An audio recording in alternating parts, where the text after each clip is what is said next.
Redditors who are dating someone that went from I think I want to marry this person to I think I need a restraining order. What happened?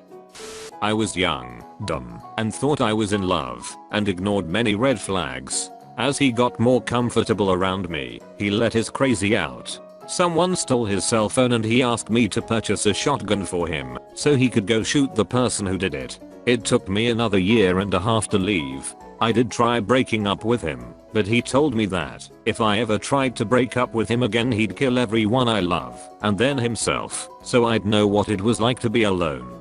That relationship ended in an order of protection against domestic violence. He was nuts.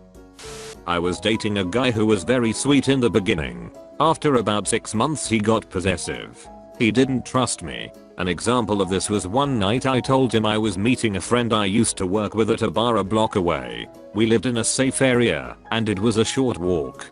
Her name sounded like it could be male or female, but I assured him she was a she. He showed up at the bar while we were there, and it made him look very insecure. He began tracking my phone's GPS. I found out when I stopped at a relative's house after work on my way home, and he freaked out and called my mom. She actually knew that was where I was, and he had a hard time believing I wasn't cheating. The last straw was my first week at a new job. I worked nights and had my phone. I got this long-winded email regarding an innocent comment on a Facebook selfie of me. There were screenshots of it and a huge manifesto about why my buddies online all wanted to take me away from him. After I broke up with him, I got emails for months swinging between apologies and telling me I was the abuser. I got emails telling me he was being drugged. It was insane. I was dating a guy. I really liked him. He was smart, funny, and adventurous. We were getting pretty serious. He pretty much lived at my house. One weekend I went home for my dad's birthday. All of my brothers were home. I have 5 of them. We ate, drank, and were merry. One of my sister-in-laws took some pictures and posted them on Facebook with me tagged in them. Got back to my house Sunday evening and my boyfriend was coming over shorty to hang out / spend the night. When he got there he was basically frothing at the mouth. He shoved me and called me a whore. Started pushing me around, ranting about how he had to see me whoring myself all over the internet and hanging on a bunch of guys. I told him they were my brothers, but at that point I was done with him. I told him to get the yuck out of my house. He took that as an invitation to throw me up against a wall and try to force me to kiss him. My roomie heard the commotion and came out of her room with a bat.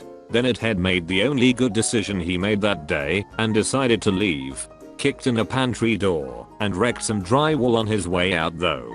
I threw all his stuff in a dumpster. He ended up stalking me for years. Showing up drunk at places I'd moved to after we dated. Calling after I'd changed my number. Even texted me on the week of my wedding to ask me to reconsider marrying him instead. Yeah, you crazy yuck, I want to dump the love of my life for a crazy stalker. I graduated. She wanted to transfer schools. So, we moved to a college town, where she told me she'd been accepted as a transfer. Turns out she hadn't been accepted, and when she applied, was not accepted. She got a job at Walmart, while trying to figure out her next move. After about 2 months she decides we should move to Pittsburgh. She's convinced this will solve all her problems, and make her happy, except we are in a recession and I just got my first good job. I don't want to move. She became abusive. I didn't want to go home. She was constantly negative and on the edge of a screaming fight. I was just avoiding her at the end. We were together 4 years before that, and she was always moody but not abusive. 6 months of that, and she went to her hometown to take a semester at a local school and stay with her parents. I called her 2 weeks later and told her not to come back. It had been like a weight was lifted from me, and I never wanted to see her again. The worst version I have of this was a guy that I had been dating who rammed my truck with a moving van repeatedly at an immigration checkpoint in New Mexico well after dark. He thought it was funny. He'd been behaving badly, but I just thought it was the stress of the move. The aggravated assault by U-Haulies when I decided to break up with him. He stalked me 4 years after that, harassing me at work, which led to me getting fired. I switched from law firms to legal software, and that seemed to make it harder to find me. His stalking ended in blowing up a brick and mortar mailbox with plastic explosives. I think he laid low after that because the FBI was looking for him. He eventually moved back to California years later. An ex-girlfriend of his contacted me about 7 years later when she was settling his estate. She wanted to make sure there weren't any children. We met online. We both had video games in common and hit it off. Fast forward 2 years and we get engaged. All was well until he started getting abusive toward me and our pets. I felt stuck because I couldn't afford to live on my own. Then he went on a business trip and I found child porn on a hidden flash drive. Turned it in. He got arrested. Turns out he was also hiring prostitutes and stuff. He's in prison and it's illegal for him to contact me. I'll throw my hat into the ring here. Dated a chick years ago. She was essentially everything I thought I wanted in a girl. She was cute, funny, liked just enough things I liked for us to have common interests, but just different enough to show each other new things and experiences. I was heavy into her, and she was heavy into. Then things got weird. She started getting jealous of high school friends I'd known way before her, and even went as far as telling me I wasn't allowed to hang out with some of my female friends except for the few she thought were uglier than her. Things got worse. She started getting jealous of inanimate objects like my game consoles and video games, some of which she gave me. It came to a head when my grandmother asked me to watch her dog. She was a tiny hand dog that I adored, and one day I was half asleep and saw her literally kick this tiny dog off my bed, like with her feet. I asked her what the hell her problem was, and she told me that she doesn't like that I give the dog more attention than her. Things got even worse. She would physically abuse me when I did things she didn't like, such as bending my fingers, hitting me in the face, etc. Eventually everything I did she didn't like. After a while I got the courage to dump her ass, and she tries to tell me she's pregnant to keep me, which is an obvious lie. After that I discovered she'd still stalk my Facebook page and told some of her friends and mutual friends that I was the abuser. I also learned that when I was away she let dudes feel her up and other stuff too. Luckily I've landed a great girl that cares about me, and I isn't a jealous psycho like she was. Started dating not long after a previous relationship. At first everything was amazing, and I did everything for this girl. For my 21st birthday we went to Alton Towers with 2 of my friends, one boy and one girl. We stayed over at the hotel. We were all in the same room, having a drink and a laugh, when suddenly my GF storms out the room for no reason. Rightly so, I follow her back to our room as to ask what's up. Before I can even finish my sentence she punches me square in the face, gets me to the floor, and kicks me about 5/6 times. I ask why, and it's because I'm apparently always looking at my girlfriend. Anyway, in the morning we set off home, and I assume all is well. We drop my friends off, and as I pull up to her house she puts her feet on my windscreen and kicks it 3/4 times, cracking it. Not sure why I stayed with her for a month after this, as she scratched at my face repeatedly when I accepted an old school friend on Facebook. We were actually engaged to be married. Then she went on holidays without me and came back pregnant. She then told me, "You have never done anything to prove you really love me, except this baby, and help me raise it to prove it." I declined and asked her to leave the home that I paid for and that was in my name. She refused. So I made arrangements, cancelled my lease, then left and told her there were 4 days left on the lease, I think. She wailed, "But what am I supposed to do? I don't have a job." After being beat down mentally from her, I started suffering from erectile dysfunction at 22 years of age. Eventually I mustered the courage to leave her. She quickly moved on to someone else, who would later become her husband, and called me every week to basically rub it in, saying how much better he was than me, how much bigger he was than me, etc etc. I moved out of state, changed my number, never heard from her again.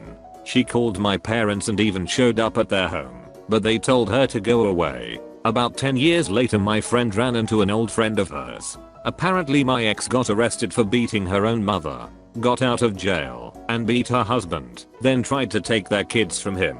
She was arrested again, and later released. Guess I dodged a huge bullet there. She was unreasonably hot. I feel I'm good looking, but she was just stupid beautiful. She found out my ex's name somehow, without my knowledge, found her Facebook, and started sending her threatening messages. I have no idea why. She then deleted every female number from my phone.